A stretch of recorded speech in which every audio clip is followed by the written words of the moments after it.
Good morning from beautiful Wyoming. I'm going to do another session with my new prairie falcon Cosmo.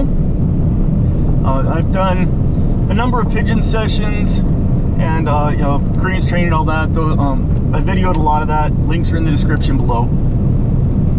I've worked on pigeons and she's getting a little better at chasing them. She's killed a few easy ones, and she still needs a little bit of work on chasing strong ones so we can start training her for waiting on. But the thing I want to work on today is stooping the lure. And she's got good lure response, and she's chased it across the ground as I drag it. So the next step is catching it in the air. And unfortunately, because of annoying things like gravity and physics, you can only swing the lure so slow. And she needs it real slow because she's young and clumsy. Granted, you can hold the string and dangle the lure and move it very slowly that way, but then the string is up above the lure, really in the way of the bird, and it can cause some issues and make them reluctant to attempt it. So the method that I've come up with, I've done this with other young birds in the past, is this real high-tech device called a stick. I cut this from a tree in my yard last night. And basically you just wedge the lure on the fork here, and you can swing it very slowly or even hold it stationary in the air if need be, whatever the bird needs to accomplish the task of grabbing it in the air. Build up, move it a little faster each day until you can swing it and stoop them properly. And since I'm one of those odd US falconers that actually stoops my falcon to the lure, I love the conditioning aspects, the added footing and flying skills it develops in young birds, especially eyas like this. I think it's great. I think more people should do it. But anyway, it's very important to me in my system. So I want to work on getting her doing that. So that's what we're going to focus on this morning.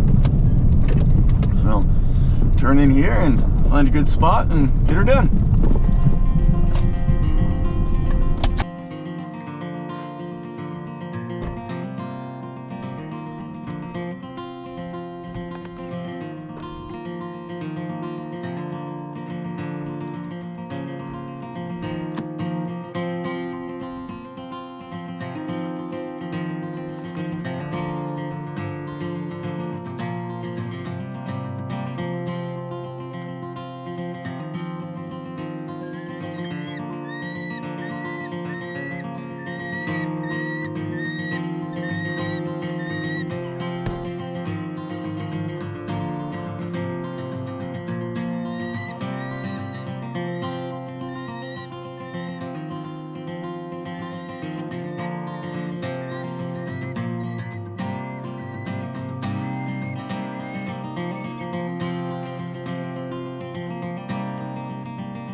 Since her little bout with Frouts, she's gotten a little more vocal.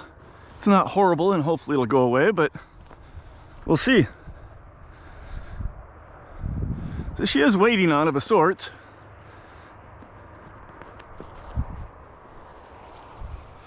Hey!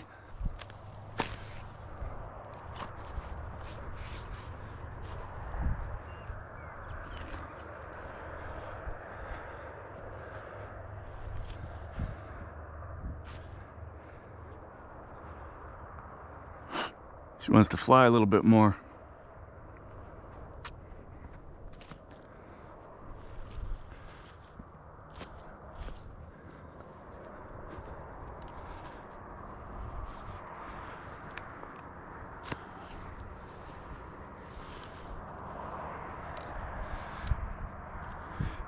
She is bothered by different things more than other birds I've had. And right now, the stick is different for her. So she's being slow and enjoying flying.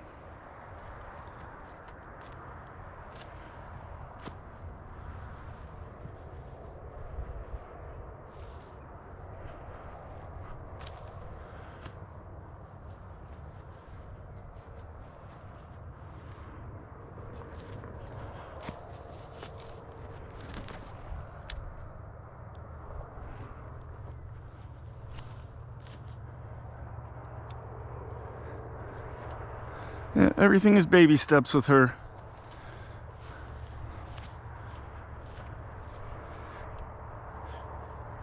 I start off with a dead quail on a string as a lure, and then after they used to come into that for a week or two, I just switched to the regular lure, and most birds just come and grab it without question. Her, she had to look at it a dozen times or so before she did, and then she did, and now she's on to grabbing it fine. So this is something a little new for her. First day will be a little slow, the second day much quicker.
I think I'm going to abandon the stick for today. She tried to grab it once and she's seen it some. Let's see if she'll...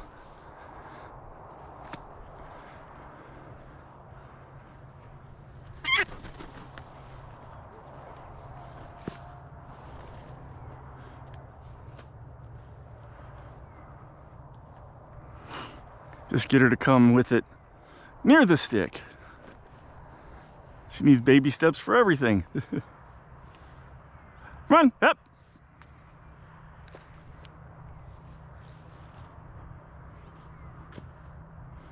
Nice thing about birds like her, she's not going anywhere. Whereas a passage bird, if it got too frustrated or scared of a situation, it could just bug her off. But her, she doesn't know anything else, so she's not going anywhere.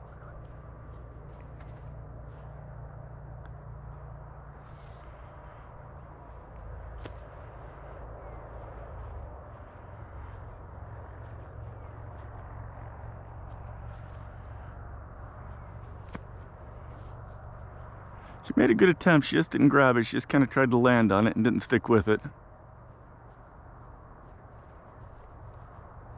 I'll make it easy for her now.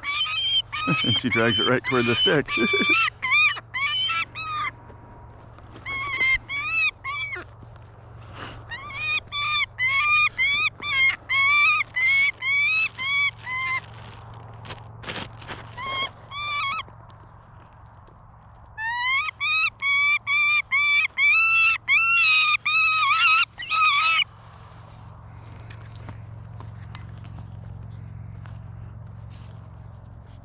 Her manners haven't improved any.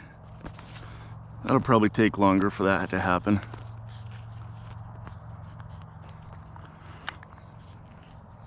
Most of this was aggravated by her bout of frouts that did the equivalent of dropping her weight very drastically, very quickly. She didn't drop weight real quickly, but she dropped weight, and while she was dropping weight, she had no appetite. And then once I figured out she had frouts and cured her, her appetite came back with a vengeance. So it was the equivalent of dropping her weight very quickly. But it is what it is, and we will deal with it.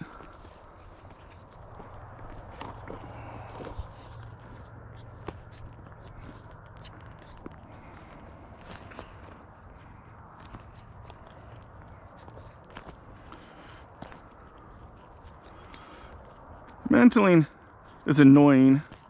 I'm not worried about the aesthetics of it, but more the practicality of it. It can make it difficult to feed them on the fist, and it's you know, it shows that they don't trust you, so you're concerned about carrying and other things that would go along with it.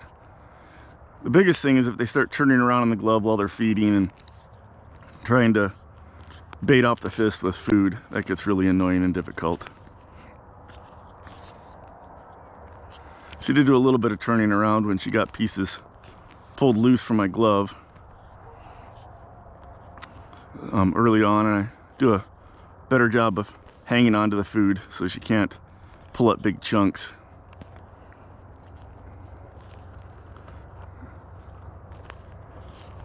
But she's still kind of a challenge to feed.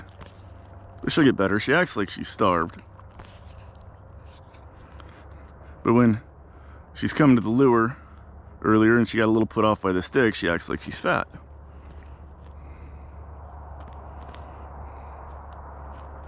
So all in all, she's 26 ounces right now, which I think is not a bad weight for now. Get her going a little bit longer and we'll be able to bump that up some. Probably end up flying her at 27 or so this first year. Which is pretty typical size for a female prairie.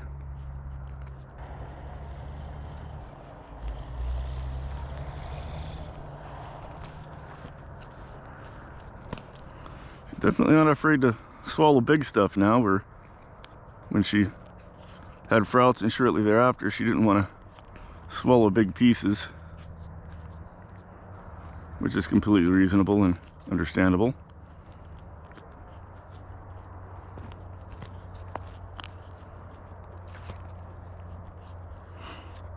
She's still eating quite a lot each day to maintain her weight. She's eating over 3 ounces a day and still making weight, so that tells me that maybe she's on the lower end of where she needs to be. So when they're skinny, they tend to burn more food and not gain weight.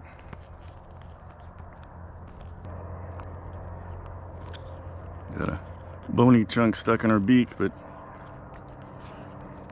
with her, the way she mantles and acts, I don't want to reach up and help her with that because she'll interpret it as an attempt to steal her food, so I just let her deal with it herself. Other birds, of course, that aren't her, you can reach up, and help them out, but you gotta treat each bird as the individual they are.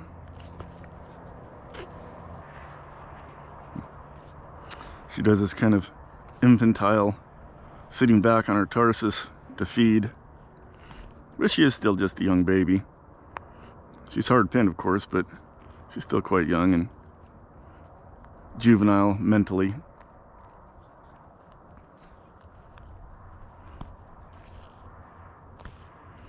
Get to hunting and killing stuff and she'll grow up quick.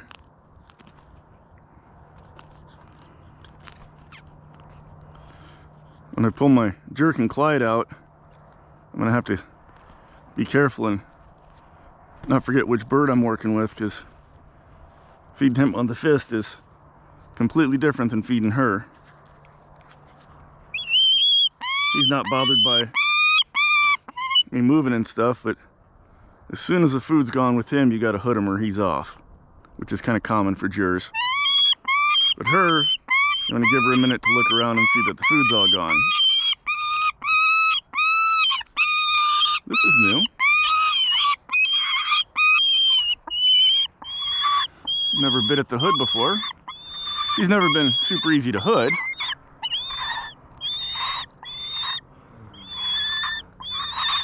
Because of her beautiful manners.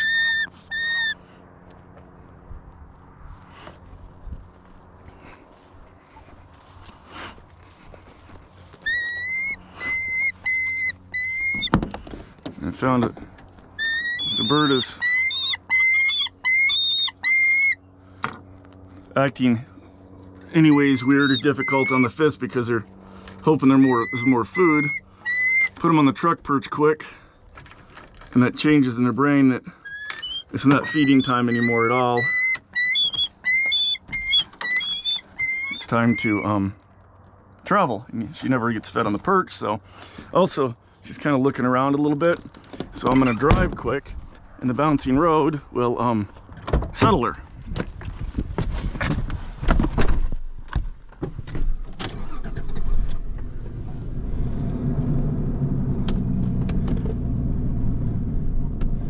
It doesn't take much, but it gets her brain in hang on mode. We're driving. Okay, looking at her in the rearview mirror, she's settled down now. It only took driving a few feet. So I can put my stuff away and get my dogs, run them a little bit, and head home.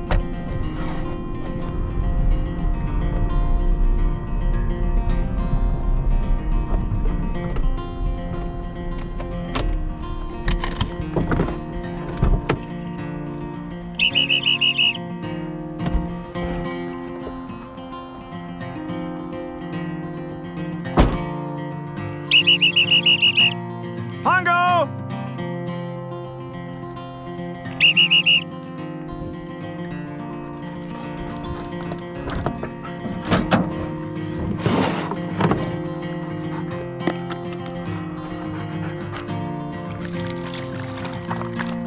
Well, the dogs had a pretty good run.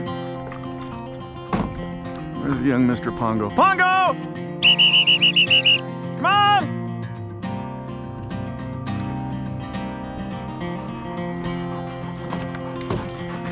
Want some more?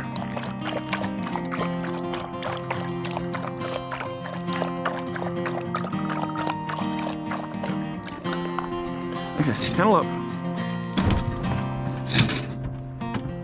Come on. Hurry up. Come on, get you a drink. Pongo. Nope, he still won't drink in the field. A little nervous still with the whole situation. I didn't do near as much field work with him this summer as I would have liked, but it is what it is. We'll make up for it now.